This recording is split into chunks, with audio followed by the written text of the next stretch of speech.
Welcome to another episode of Toya Talks Wrestling. In today's episode, I'm going to talk about me finally watching the Bray Wyatt, aka Windham Rotunda, his real name, documentary on Peacock from WWE.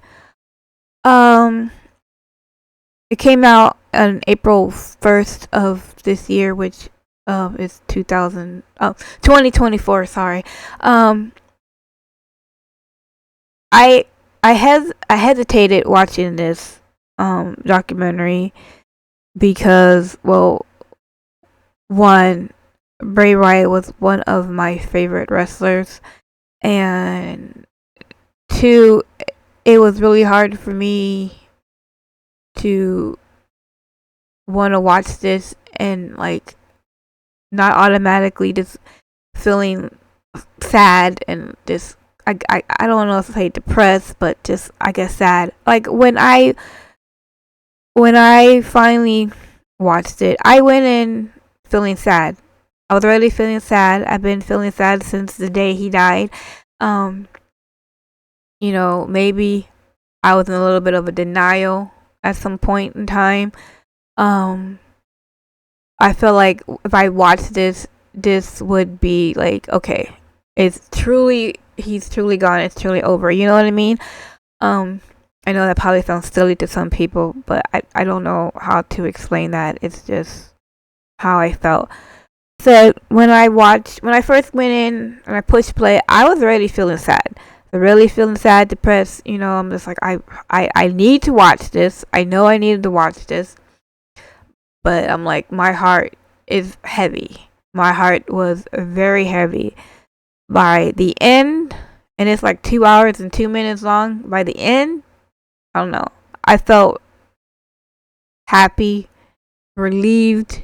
Not happy that he's gone or anything like that, but just happy that I watched it. It just made me feel so much better. It kind of just it put a different, how do I say, I guess a light on things for me, where I was just saying like, wow, I got to experience all this wrestling stuff from his career when he was Husky and Bray and The Fiend and everything else, and stuff like that.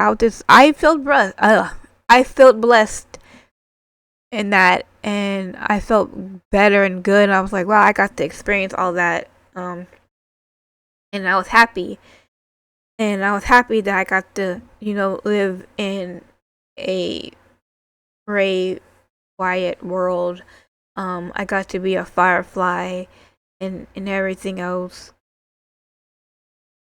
Got to be scared the hell to death from the Fiend, stuff like that. But I'm not gonna go into too deep because I don't want to do no spoilers, and I want you guys to check it out yourselves.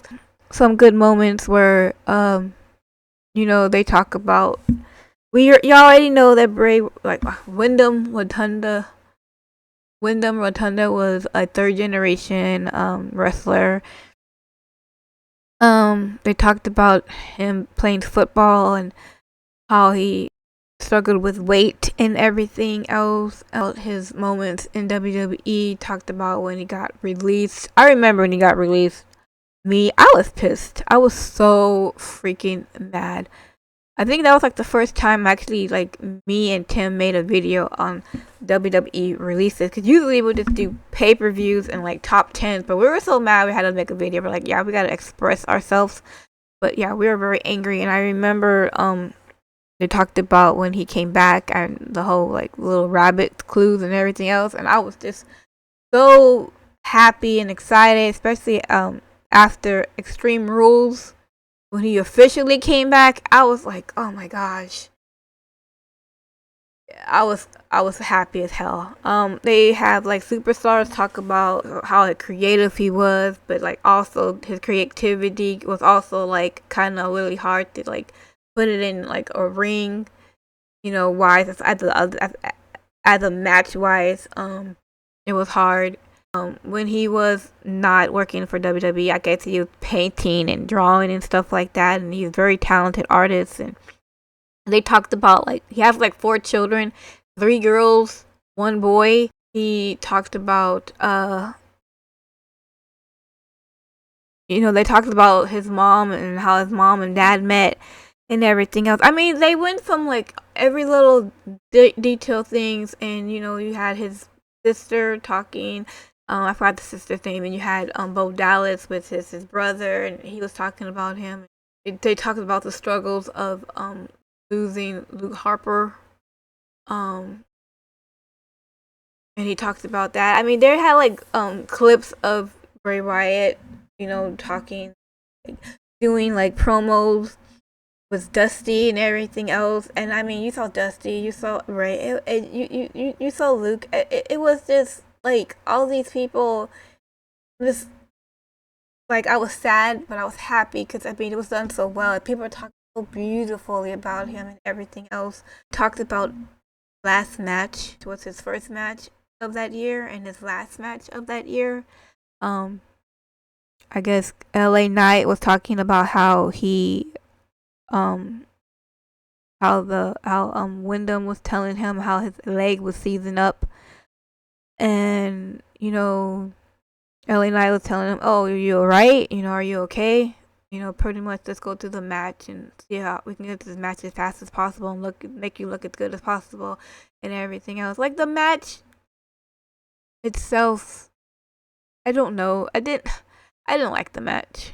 I'll be honest with you. I'm not gonna lie. I didn't like the match. I thought it could be a way better.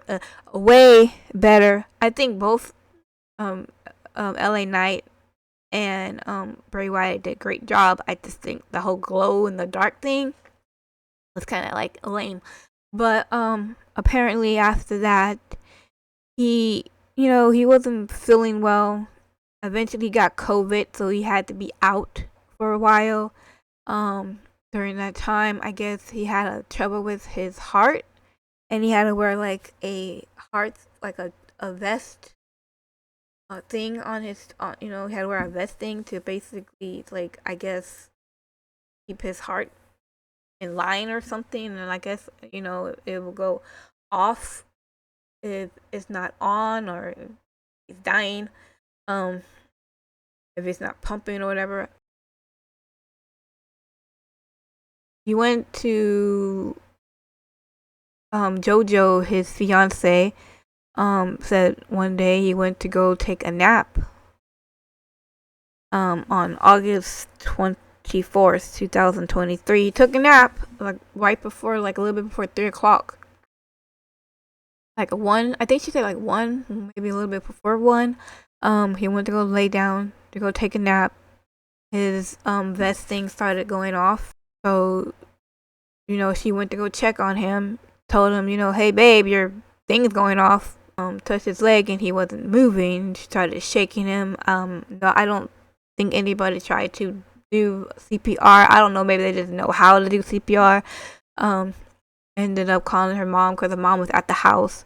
The mom called, I think JoJo called the ambulance. JoJo's mom called Bray, Wyndham's mom, and they ended up going to the hospital, and of course, they made the announcement. The doctor came in and told them that he was gone. And you see, Bo Dallas was talking about, well, real name's Taylor. Taylor was saying that he saw his family just crumble to the ground and everything else. And it's like something that you see out of a movie, but if you never experienced that kind of moment, you won't have no idea what it's like. And let me tell you something. I've experienced that moment with my dad when he had to go rushed to the hospital, and he died at the hospital. And even though like my dad was a lot older than Bray Wyatt was, I think Bray was like 36. My dad was like in his 70s. I mean, the moment when they came in and they told us that he had died, it was just like, I mean, for me, I went through so many emotions. I just stood there and I didn't even say anything. I was like too like messed up to just even cry. I was standing there. Okay, but I can imagine. So I can imagine how Bo Taylor felt at the time. Yeah, and they just basically talked about creativity and how creative he was and everything else. And I remember hearing about when Windham Rotunda died. Um, I was I remember hearing about Windham Rotunda dying, and I at first I thought it was like some stupid joke that the internet was pulling. Cause I mean we had just lost the Terry Funk the day before. And I'm just like, come on guys, like this ain't even funny. Y'all ain't funny. You're not funny at all. And I was thinking on the internet, I'm like, then it's so stupid and it's just weird and mean. And I think it was officially like it officially hit me, but on WWE X account, and I was like, oh shit, like are you serious? Like what happened? What the fuck happened? Like was it a car accident? Like what is going on? Like how did he die? I was like in shock. I was just like in shock. I couldn't believe it. Like I just I mean even to this day I still can't believe it. Just thinking like maybe it's just like some weird ass fucking Vince McMahon comeback joke or something. I don't know, but um yeah, I it was hard. It was hard to grasp.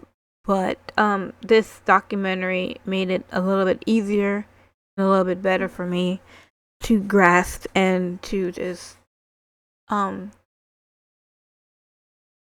just reminisce and just notice how awesome he was, and like the reason why he was my favorite wrestler was because he was so creative with the storytelling.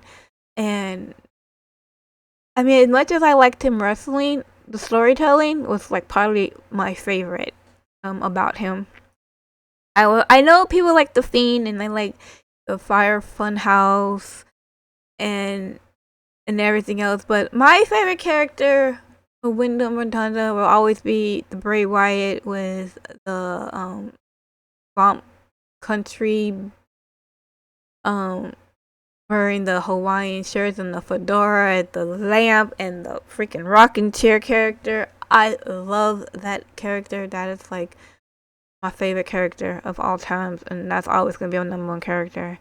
But thank you so much WWE for our awesome documentary, and thank you Windham Rotunda for just being an awesome wrestler, for being so creative, for sharing your light with us. We're gonna miss you. At the end of the documentary, there was a Howdy Doody freaking what do you call those things? A message. I don't know. A little hint or something. Wyatt 6 is gonna come. I believe I talked about that in a previous video. The Eric Roman video, I believe. So I'm looking forward to seeing what is gonna happen there. I'm just hoping that it just turns out to just be great. Kind of an homage to Windham Bray Wyatt, and looking forward to it. I've been looking forward for that for a long time, so I'm glad they're continuing on with it. But yeah, thank you so much for watching the video. I know it's probably longer than most of my Toya Talk Wrestling videos, but it is a special occasion kind of video, I guess. If you haven't already, go ahead and check out the other videos. Go check out my... I don't know if I'm going to put this before or after my results on Backlash. But whatever, go check out Backlash. And I will see you guys next time, okay? Have a great day. Bye. He's got the whole world